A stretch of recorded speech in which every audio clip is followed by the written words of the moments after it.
Selena currently serves as a program coordinator for the Student Life and Leadership Initiatives at the NYU College of Dentistry. Working as an academic coach and leadership trainer, Selena supports the individualized success of over 120 dental students through their academic journey. She is also the chief curator of the NYU Dentistry Student Leadership Track, programming leadership workshops and trainings for the entire student body. With her energy and enthusiasm, you will all be sure to enjoy what she has in store for you. Please help me welcome to the stage, Selena.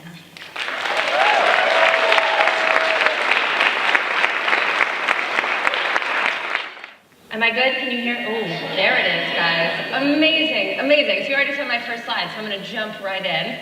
So, as the child of two therapist parents, you learn to identify, understand, and explain your feelings at a very young age.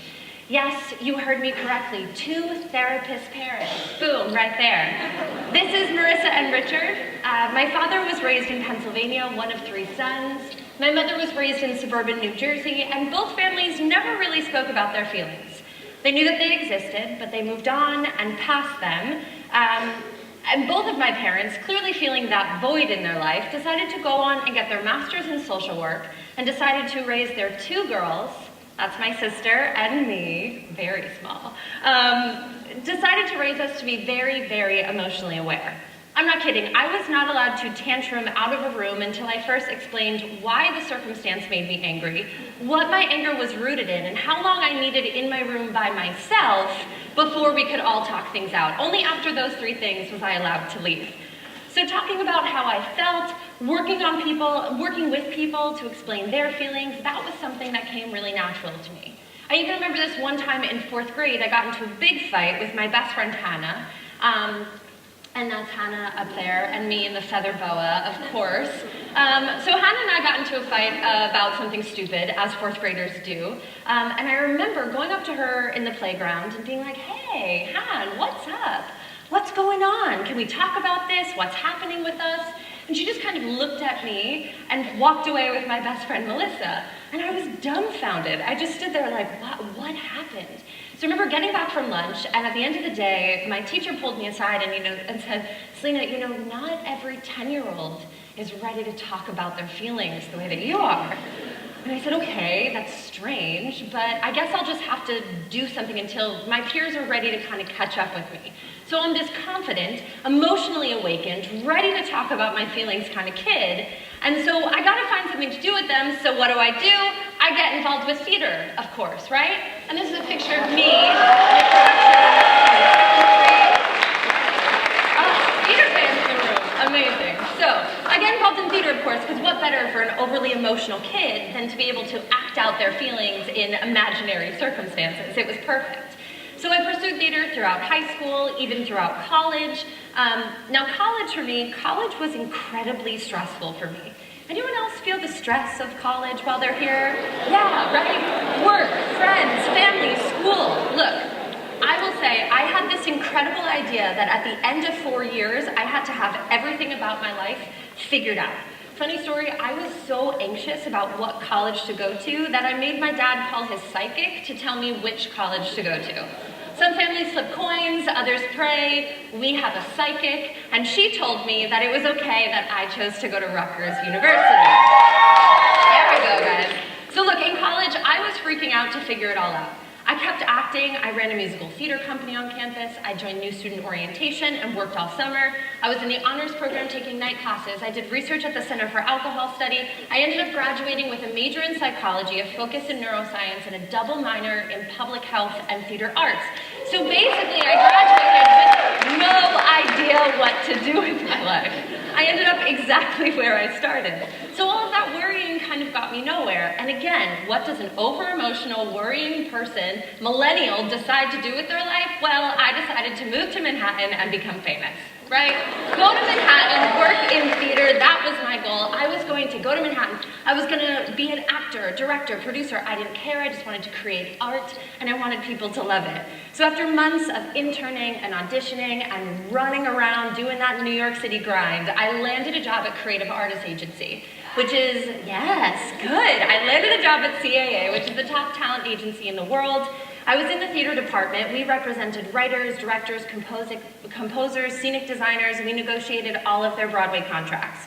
So being at CAA was my chance to be famous, right? I was going to opening night parties, movie premieres. In my first year, I got to go to the Tony Awards. I was whining and dining with all of these artists that I used to admire, and after 2 years of working my butt off in that industry, I realized that I was absolutely miserable. I was the most unfulfilled that I had ever felt in my entire life. Because that emotionally aware kid, that person who's used to connecting with people, was completely gone. Hours of making small talk with famous people at parties didn't really sit with me the right way. They cared about themselves, and I wasn't helping anyone. So I knew I needed a change. I set out to figure, okay, what made me the most happy? When did I love myself and love what I was doing? And I realized that it was when I was a student leader on campus, and I was the happiest when I was working for new student orientation at Rutgers. That's me for new student orientation. I know the earring's not a great choice, or the eyebrow ring, but you know, it's a phase, we go through it. So look, I loved giving advice to first-year students. I did. I loved helping them acclimate to the college campus, to discover their resources, so giving them someone to go to lunch with when they didn't make friends yet. All of that stuff brought me happiness, and I knew that I had to get back to working with students. So as Kiana said, I again networked my butt off, and I absolutely landed my dream job at NYU. So right now, it went away. That's my business card. So right now, I work as an academic coach to 120 dental students. It's my job to help them through the really rigorous curriculum that's dental school. I get to use my emotional awareness and compassion when I can coach them through issues and problems. I get to use all those skills that I learned in acting classes and performance when I can get up and give talks and workshops. And I get to use my crazy time management scheduling skills with all the stuff I was involved with in undergrad, because my students carry 36 credits per semester. So I know, wild, right? So all of that comes together for me as a coach. Now, I know, 36, it's really rough. It is, I get it. We'll talk about it, I promise. So look, as an RA, you might be thinking, well, like, good for you, Celine, but like, I'm still kind of lost. I'm still on this journey figuring it out. And I want to be entirely clear, I had none of this clarity in college. I lacked direction, to be honest, and it took me until I was 28 to really find that job and realize that coaching was for me. I'm a coach. I help people navigate their feelings and their goals, and I help them take actionable steps to move forward in their life and careers. So you and I, as RAs, we're kind of similar in a way, because as an RA, you're responsible for helping students on campus find their way. You are likely the first door that they knock on when they have a question about something, and you're probably the person that is up with them all night when they're freaking out about an exam or just worrying about what to do with their life.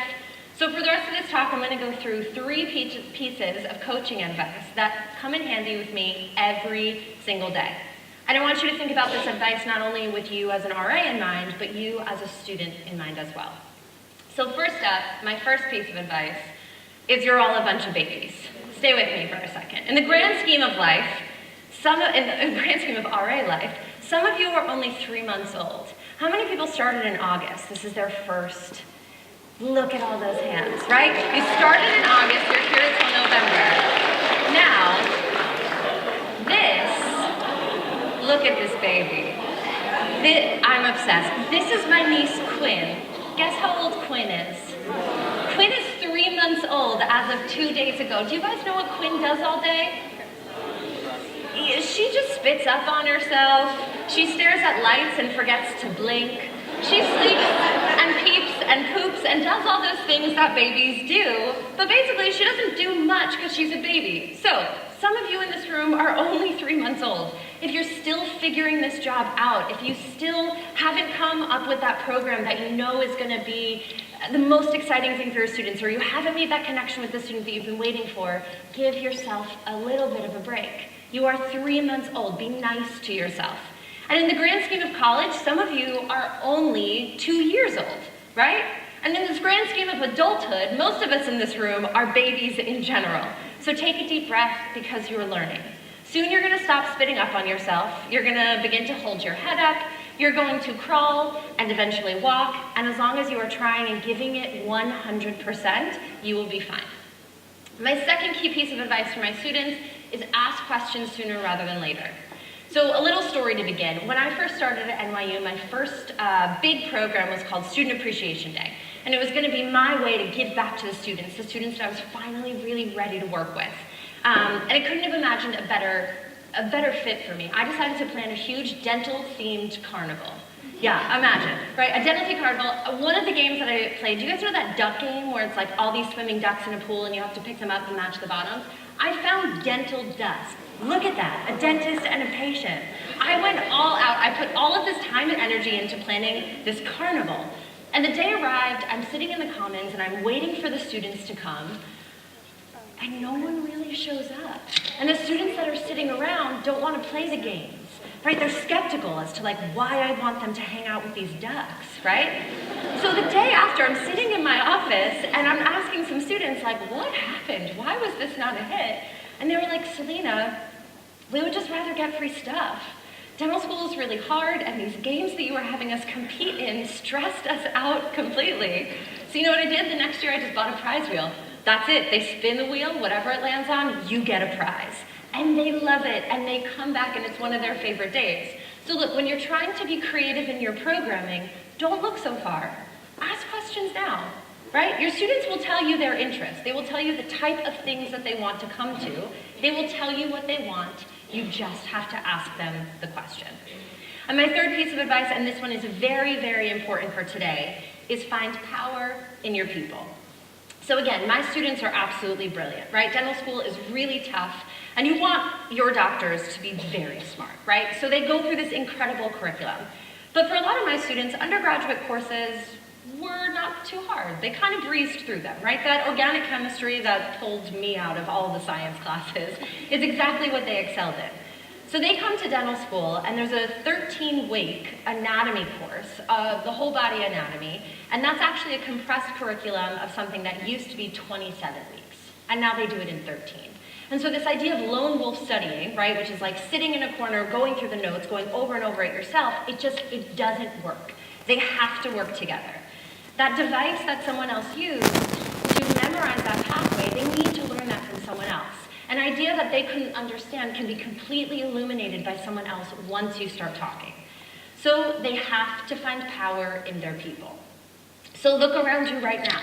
Some of the faces in this room are new, some of them are old, but everyone in this room can be your programming partner, right? Do you have a great faculty member that you want to bring in with a talk? Great, co-sponsor with someone else. Are you really great at knitting and you love to teach? Amazing. Walk across the quad and run that program at your friend's res hall. Work together and this job will become a lot easier. Look for your people and learn to rely on them. So look, I told you a lot about my journey. I told you a lot about my reflection, my failures, like the eyebrow ring, introspection. It wasn't a good look for me. So being an RI on campus is a lot about figuring out your journey. Filling in, asking yourself those questions, reflecting on things, making sure that you really feel like you belong. So look, cut yourself some slack. You're learning. Some of you are really only babies. And part of learning is realizing that you have to ask questions. Ask questions now and ask them loudly. And look to your left and look to your right. These are your people. Find power in your people. So you got hired as an RA for a reason. Someone saw something in you and decided, you know what, that student is who I want shaping and supporting residence life at my university. You are who they want influencing and coaching the next generation and all the students at the university. Look, and if you ever forget that, or if you start to freak out about your next step, please feel free to give me a call. I have a really incredible psychic that might be able to give you the best answer. Thank you guys so much.